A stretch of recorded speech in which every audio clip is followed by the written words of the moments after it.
ભાવનગર લઠ્ઠાકાંડના વિરોધમાં વલસાડ આઝાદ ચોક ટાવર પાસે આમ આદમી પાર્ટીનું વિરોધ પ્રદર્શન યોજાયું। 22 ઓગસ્ટ શનિવારના 11:30 કલાકે યોજાયેલા કાર્યક્રમની વિગત મુજબ ભાવનગરમાં બનેલા લઠ્ઠાકાંડના વિરોધમાં આમ આદમી પાર્ટી આજે વલસાડ ખાતે વિરોધ પ્રદર્શન યોજવામાં આવ્યું હતું। આ વિરોધ પ્રદર્શનમાં આમ આદમી પાર્ટીના હોદ્દેદારો, કાર્યકર્તાઓ અને આગેવાનો મોટી સંખ્યામાં જોડાયા હતા।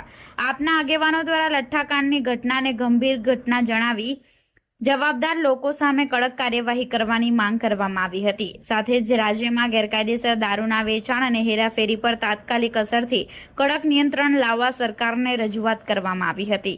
વિરોધ પ્રદર્શન દરમિયાન કાર્યકર્તાઓએ સરકાર વિરુદ્ધ સૂત્રોચ્ચાર કરી ઘટનામાં જવાબદારો સામે કડક પગલાં ભરવા તથા ભવિષ્યમાં આવી ઘટનાઓ ન બને તે માટે અસરકારક કાર્યવાહી કરવાની માંગ કરી હતી।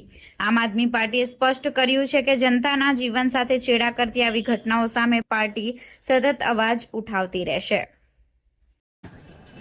આજે આપણે જોતા છે કે ગુજરાતમાં દારૂબંધી હોવા છતાં ગામે ગામ ડુપ્લિકેટ દારૂ વેચાઈ રહ્યો છે અને જ્યાં જુઓ ત્યાં આમ જનતા આ ડુપ્લિકેટ દારૂ પીને મરણ પામી રહ્યા છે।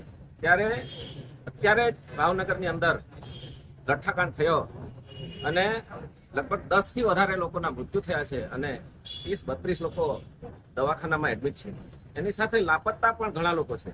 ત્યારે આ ગુજરાતમાં આ સરકાર અને ગૃહમંત્રી શું કરવા માંગે છે? આ સમાજ કઈ તરફ જઈ રહ્યો છે? આ લઠ્ઠાકાંડ બંધ કરશે કે નહીં?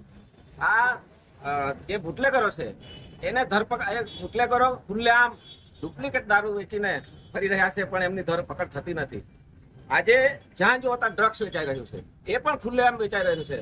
કરોડો રૂપિયાના ડ્રગ્સો વેચાય છે અને ગરીબ લોકો અને એ ડ્રગ્સના માફિયાઓ વેચીને ગરીબ લોકો એ ડ્રગ્સ પી રહ્યા છે અને આ ગુજરાતને ઉડતું ગુજરાત બનાવી રહ્યા છે। ત્યારે અમારે એમાંથી બચાવવા માટે આજે સરકારને ચેતવણી આપવા માટે કે આ લઠ્ઠાકાંડ બંધ કરો, આ ડુપ્લિકેટ દારૂ બંધ કરો અને ગુજરાતમાં દારૂબંધી છે એનો અમલ કરીને જે કંઈ ડ્રગ્સ કે ડુપ્લિકેટ દારૂ વેચાઈ રહ્યો છે એને બંધ કરીને આ ગુજરાતને મરણના મુખમાંથી કે જે નિર્દોષો મરી રહ્યા છે એમને બચાવો એટલી વિનંતી કરી છે અને એના માટે જ આજે અમે આ એક પ્રોટેક્શન કર્યું।